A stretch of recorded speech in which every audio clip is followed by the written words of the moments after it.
Chase Donovan didn't believe in fate. He believed in control, in strategies, numbers, outcomes. As the CEO of Donovan Global, his empire stretched across real estate, tech, and entertainment. He had built everything from the ground up, and nothing in his world was left to chance. His clothes were tailored, his meals curated, his life optimized. So when his private jet touched down for the annual Donovan Foundation Charity Gala, Chase expected the night to unfold like every other. Polite smiles, generous donations, and maybe a flirtatious evening with one of the city's most beautiful women. What he didn't expect was her. The gala took place in a sleek glass building nestled beside a lake in upstate New York, a rare decision to host it away from Manhattan. Chase agreed mostly for tax purposes, and partly because his board suggested something quieter this year to appeal to their philanthropic base. As he stepped into the room, the usual buzz of admiration followed. Heads turned, people whispered, cameras clicked. He was used to that. He scanned the room mechanically, donors, local politicians, minor celebrities. Then he saw her. At the far end of the room stood a woman in a simple, light blue dress, talking to an older man near the auction table. Her hair was pulled back in a loose bun, no diamonds, no designer heels.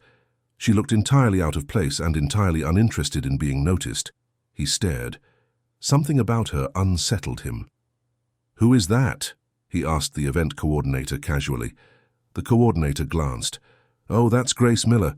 Runs a bookstore downtown. She volunteers with the reading program we sponsor." Chase raised an eyebrow. "She doesn't seem impressed." "She's not," the coordinator chuckled. "I don't think she even knew who you were when I introduced you last year." Chase blinked. Last year?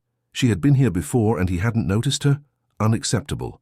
He walked over, wineglass in hand, and with the usual confidence of someone who had never been rejected, approached her. "Good evening," he said, offering a smile that had graced countless magazine covers. Grace turned slowly. Her gaze was calm, thoughtful, and not the least bit dazzled. "Hello?" "I'm Chase Donovan," she nodded. "Yes, I remember." That caught him off guard. "And yet you didn't say hello?" "I didn't think you'd remember me." "I remember everyone," he lied. She smiled faintly. "I doubt that." Chase tilted his head, intrigued. "So, what brings you here tonight?" "I volunteer with the Literacy Outreach Program. They asked me to come, but I mostly just wanted to see the rare book auction." "Of course. Something simple, quiet, non-flashy." "Well, if there's a book you want, let me know. I'll make sure you get it." Grace blinked, then tilted her head. "Why would you do that?" Chase shrugged. "Because I can." And there it was. That familiar tone, that assumption that kindness equaled control. But Grace didn't play along. "I appreciate the offer," she said gently, "but I'd rather bid myself. It's more rewarding that way." Chase laughed, unsure if she was teasing him.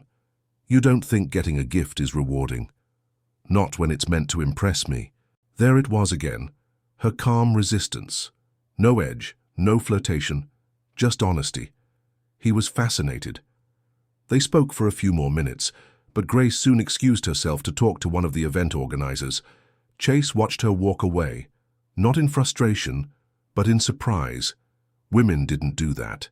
They didn't just leave him. The rest of the night was a blur. Conversations felt hollow. Flirtations fell flat. His eyes kept finding her across the room, laughing quietly with a volunteer, examining books, sipping water. No champagne, no attention-seeking, no care at all for who he was. When the event ended, Chase lingered longer than usual. His driver waited. His assistant texted. But he stood by the exit just in time to catch her as she walked out. "Grace," he said. She turned. "Yes?" "Would you like to have dinner sometime?" She paused. "I'm not sure that's a good idea." "Why not?" "Because I'm not looking for anything complicated." Chase grinned. "I'm not complicated." She raised her eyebrows. "Okay," he admitted. "I'm probably the definition of complicated." Grace gave a small smile. "I think you're used to people being impressed by you." He shrugged. "I won't deny that." "I'm not," she said simply. "But I wish you a good night, Mr. Donovan." And just like that, she walked away. Again. Chase stood frozen, not humiliated, not offended, but intrigued in a way he hadn't felt in years. He had everything: money, power, fame. But none of it had worked on her. Grace Miller was not like anyone he'd ever met. And for the first time in a long time, Chase Donovan didn't want to win a woman. He wanted to understand her. That night, alone in his penthouse suite, he didn't pour a drink or call someone to distract him. Instead, he searched her name: Grace Miller. Bookstore. Volunteer work. Poems posted on community blogs. A quote from Jane Austen in one article. Photos of her in jeans at a park fundraiser holding a dog in her lap. Simple, genuine, unreachable through the world he knew. He read until 2 in the morning. And as the lights of the city sparkled below, Chase Donovan knew one thing for certain. His life was about to get much more complicated. Chase Donovan had always known how to impress. Private chefs, custom jewelry, front row seats at Fashion Week in Paris. These weren't extravagant gestures to him. They were his language, the way he'd always communicated affection and interest. He had won over models, heiresses, and diplomats without needing to learn their favorite books or remember their dog's name. He never had to try this hard. By Monday morning, Chase's penthouse living room looked like the backstage of a luxury fashion show. His assistant, Lena, hovered with a tablet, cataloging items like a museum curator. A dozen roses from Japan, the baccarat vase from France, the Tiffany bracelet, and 2 VIP passes to Hamilton, she read, and a handwritten note. "You want to include that?" Chase looked up. "Of course," Lena raised an eyebrow. "You never write notes." "I'm trying something different," she hesitated. "This woman. She's the bookstore volunteer." "Yes." "She doesn't strike me as the Cartier and caviar type." Chase nodded thoughtfully. "She's not. But I want her to know I'm serious." By that afternoon, the package arrived at Grace's front porch, a discreet delivery by a black SUV, complete with a well-dressed courier. Grace wasn't home. She had walked to the park with a worn-out paperback in her bag and her phone silenced. By the time she returned, the sun was setting and the gift box glowed under her porch light like a symbol from another planet. Inside, she found roses that didn't smell real, a bracelet too expensive to wear, and tickets she had no intention of using. Then she opened the note.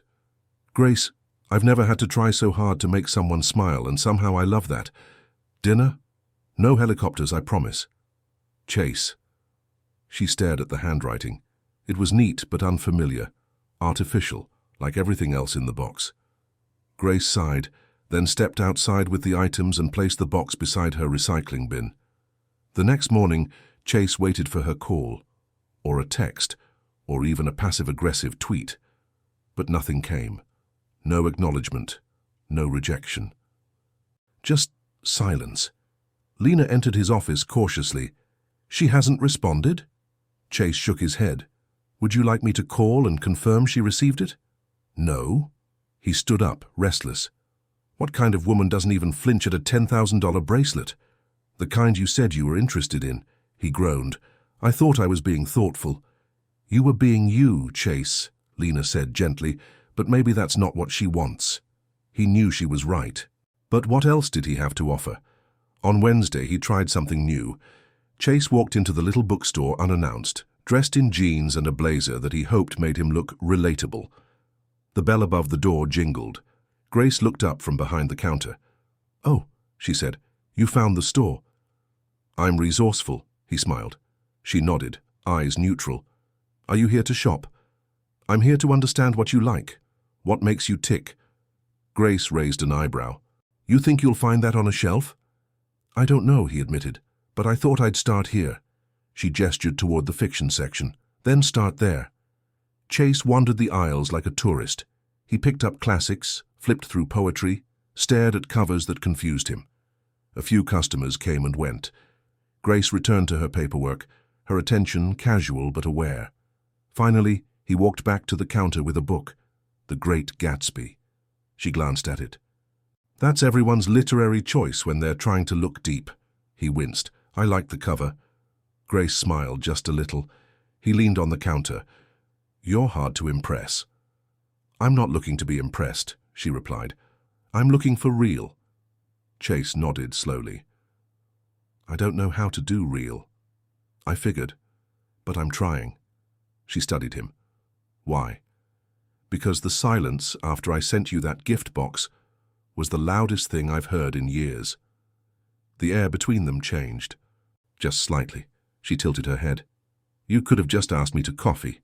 Chase blinked. Would you have said yes? Grace considered it. Probably not. But I would have appreciated it more than the bracelet. He exhaled, then gave her a genuine smile. Coffee, then. No gifts, no helicopters.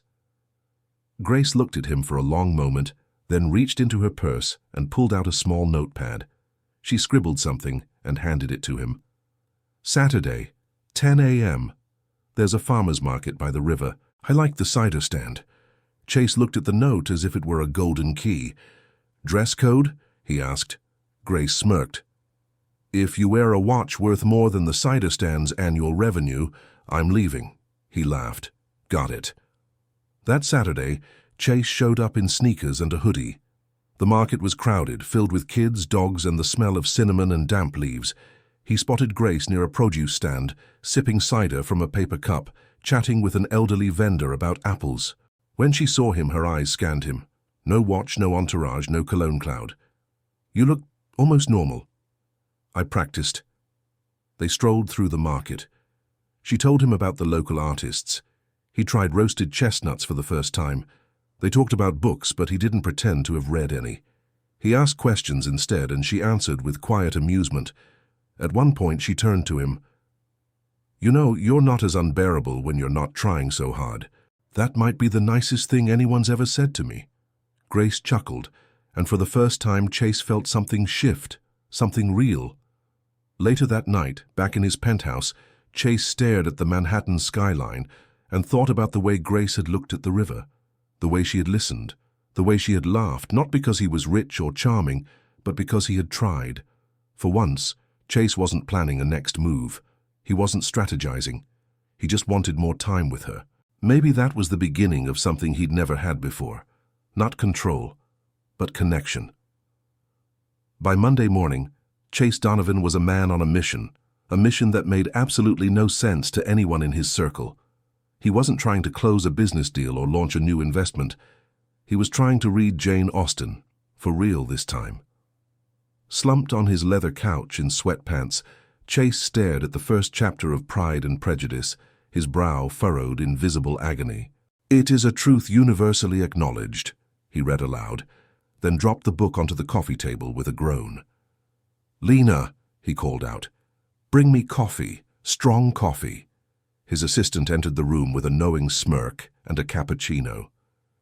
You do realize there's a movie version, right? No, he said firmly. Grace reads books. She loves books. I can't fake this anymore. You're Chase Donovan, she said, sitting down across from him. You don't have to do any of this. I do, he replied. She sees through everything else. The only way I'll get anywhere with her is if I actually become someone she respects. Lena raised an eyebrow. And that's why you joined a poetry group last night. Chase winced. Yeah, that didn't go well. He had shown up at a local community center, dressed down and overconfident, convinced he could blend in. The group was warm but intense, their eyes wide with meaning as they dissected Sylvia Plath and Allen Ginsberg. When it was his turn, Chase had tried to read a poem he found online, passing it off as his own. Halfway through, he mispronounced Yeats as Yeats and was gently corrected by a teenage girl in a denim jacket. He'd felt like an imposter, and not the charming kind. It was humiliating, he admitted. Maybe that's good, Lena said. Humility is a new look for you. He shot her a look. Thanks. Listen, she said more seriously. You don't have to become someone else for her. I'm not trying to become someone else. I'm trying to grow.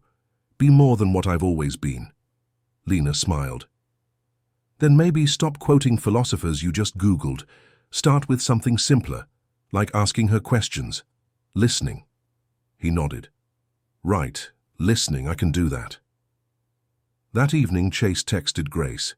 No memes, no fancy fonts, just, would love to see you again. Maybe a walk this time. I promise, no poetry, unless it's accidental. She replied 10 minutes later. Wednesday. There's a trail behind the library. Meet me at 6. The sun was still out when Chase parked his car a block away. No limo, no driver, no fanfare. He found Grace already waiting by a wooden bench, wearing jeans, a soft cardigan, and a ponytail. She looked like she belonged to a different world than his, and he loved that. Nice to see you again, she said as they began walking. You too. I come bearing no gifts and no pretense. That's already a huge improvement, she teased. The trail wound through a grove of trees, quiet except for birds and the occasional rustle of squirrels. It was the kind of place Chase would never have visited on his own. But now, he felt like he could walk there forever. I owe you an apology, he said suddenly. Grace looked at him surprised. For what? For trying to buy your affection. That was never going to work, but I thought it might at least get your attention. It got my attention, she admitted. Just not in the way you wanted. I've never met anyone like you. She smiled softly. That's because you live in a world where no one tells you the truth. Chase stopped walking. And you will? I already am. He looked at her, the golden hour light catching the strands of her hair. Then tell me what you see when you look at me, the real version. Grace paused. I see someone who's trying, but who's terrified that being himself isn't enough. The words landed like a punch wrapped in silk. He blinked. You're not wrong. They continued walking. Grace told him about her students at the literacy center, her favorite childhood books, her mom's garden. Chase listened, really listened, for what felt like the first time in years. He didn't try to impress or redirect. He just let her speak. At one point she turned to him. You know, I used to think billionaires were all hollow inside. And now? I think some of you are just untested. No one's ever asked you to be anything more. He nodded slowly. Well, you are. After the walk, they sat on the bench again, the sun melting into the horizon. Can I ask you something personal? She said. Of course. Why now? Why me? Chase thought for a moment. Because every time I've dated someone before, I felt like I was performing, like I was a character in my own life. With you, I feel like a person. Grace didn't reply right away. Instead, she pulled a folded note from her pocket and handed it to him. He opened it and read, When someone shows you who they are, believe them the first time. Maya Angelou. That's a quote I live by, she said. Chase looked at it, then at her. Then I hope I keep showing you the right things. Grace gave a small nod. We'll see.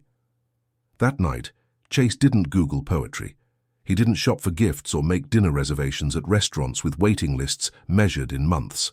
He sat on his balcony with a blanket and thought about what it meant to be enough. Not rich enough or smart enough or impressive enough, but simply enough. Grace was changing him.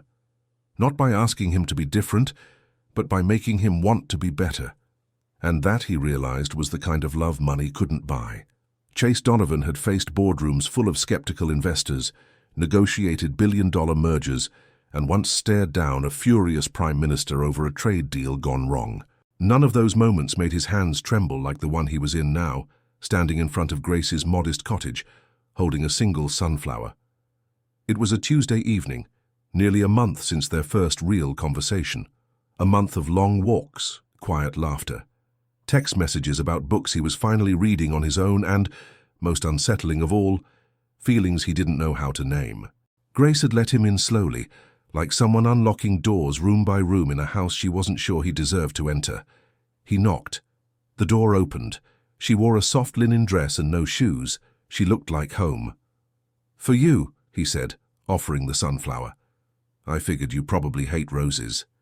I don't hate them, she said, smiling, but sunflowers feel more honest. She stepped aside and let him in. Her house was warm, filled with the smell of cinnamon and old paper.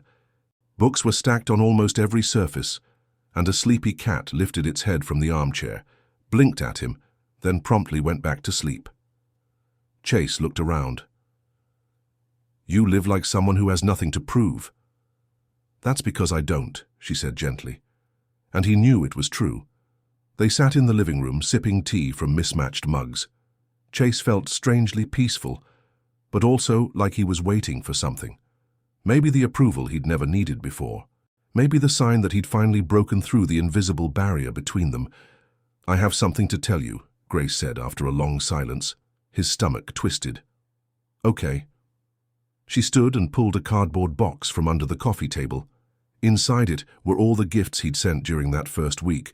The bracelet, the vase, even the Hamilton tickets in their unopened envelope. "I kept them," she said. "Not because I wanted them. I just couldn't decide what to do." Chase looked at the box, the weight of his own former arrogance staring back at him. "You can return them." "I could," she said, "but I wanted you to see this, to see how hard you tried to be someone I didn't ask you to be." He met her eyes. "I know." Grace sat down again. "I've watched you change, Chase. I've seen you listen, learn, stumble. I've seen something real. But I need to know that this isn't another performance." "It's not." "Then let me ask you something, and be honest." "Always," he said.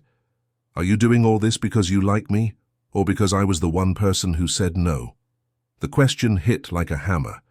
Chase didn't answer immediately. He leaned back, letting it sink in. Then he looked at her, really looked at her. "At first," he admitted, "I think it was the challenge. I'm not proud of that. I wasn't used to not getting what I wanted. But somewhere along the way, it stopped being about the chase. It became about you." "Why?" "Because for the first time in my life, I feel like I can just be. No act, no image, just me. And that's terrifying, but it's also the most alive I've ever felt." Grace didn't speak. She just studied him with those quiet, searching eyes. "I'm not asking for forever," he continued. "I'm asking for today, for the chance to keep showing up honestly, even if I mess it up sometimes." Still, she didn't answer. Then she stood and walked to the door. Chase felt his heart drop. "You're asking me to leave?" "No," she said softly, opening the door. "I'm asking you to come outside." Confused, he followed her. They stepped into the backyard, where a string of soft lights hung between two trees. A small table stood at the center with 2 plates, a simple pasta dish and glasses of wine. A speaker nearby played Ella Fitzgerald, just loud enough to blend with the crickets. "You always take me to your world," she said. "Tonight, I wanted to show you mine." He smiled, stunned. "Grace, this is beautiful. It's simple, but it's mine. And if you want to be a part of my life, this is where it starts. Not in a penthouse, not in Paris. Here." Chase pulled out her chair. "Then this is exactly where I want to be." Dinner was filled with stories, real ones. Grace talked about her father, who passed when she was 20, and how his favorite book was To Kill a Mockingbird. Chase shared how he used to sleep in his office when building his company, how he feared failure more than anything else, and how his money never filled the silence in his heart. At one point, Grace reached across the table and took his hand. "I believe you," she said. And just like that, the walls were gone. Later, as they stood under the stars, Chase pulled her gently into his arms. "You know," he said, "I used to think love was something you could win, like a deal." Grace looked up at him. "And now? Now I know it's something you earn, one honest day at a time." She smiled and leaned in, her lips brushing his. "Welcome to the real world, Mr. Donovan." And in that moment, Chase Donovan, man of steel, empire builder, self-made billionaire, felt something he never thought he'd feel: humble, human, and completely, utterly in love. It was a cool Saturday morning, the kind that made everything feel softer. The trees outside Grace's cottage were shedding their final amber leaves, and the air smelled faintly of earth and firewood. Chase stood in her kitchen, barefoot, attempting pancakes from a recipe Grace had written out by hand. His usual breakfast, if he remembered to eat, consisted of black coffee and protein bars. This was different. This was... Home. Grace walked in wearing his oversized hoodie, her hair messy, her smile effortless. "You're burning them," she said, sipping tea. "I'm caramelizing them," he corrected. "They smell like regret." He laughed, then flipped a lopsided pancake onto a plate. Perfection is overrated. She leaned against the counter and watched him with a fondness that made his chest ache. A month ago, she hadn't even answered his texts. Now she was standing in his shirt, critiquing his pancakes and making him feel like the richest man in the world, without spending a cent. They sat together by the window, sunlight streaming through the glass. No fancy brunch spots, no flashbulbs, just mismatched plates, real conversation, and the occasional sarcastic comment about his culinary talents. "I have to tell you something," Grace said after a quiet moment. Chase looked up, instantly alert. "Okay. I got an offer from a publishing house. They read some of my essays from the local blog and want to compile them into a collection." His eyes lit up. "Grace, that's amazing. I'm thinking of saying yes." "Why do you sound hesitant?" She hesitated. "Because they're based in Portland. I'd have to move for a few months to work with their editorial team." Chase froze, his smile faltering just slightly. "That's a long way from here." "I know." He looked out the window, the silence stretching. Then finally he said, "You have to go." Grace blinked. "I don't have to." "You should," he said gently. "You worked for this. You earned it. Don't stay behind for me." "But what if we lose this?" she asked, voice quieter now. Chase turned back to her, reaching for her hand. "We won't. I'll fly out to see you. Or we can meet halfway, or FaceTime every night and talk about books I still haven't read. Whatever it takes." "You'd do that?" she asked. "I'd do more than that," he said, eyes locked with hers. "Because this, us, isn't about convenience. It's about choosing each other even when it's hard." She squeezed his hand. "You've changed." "I've learned," he corrected. "For a long time I thought love was about presenting the best version of myself. Turns out it's about showing up as the real version. Messy pancakes and all." Grace smiled.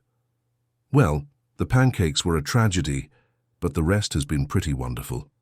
2 weeks later, Chase helped her pack. It was surreal, loading boxes into a borrowed van instead of hiring a moving company.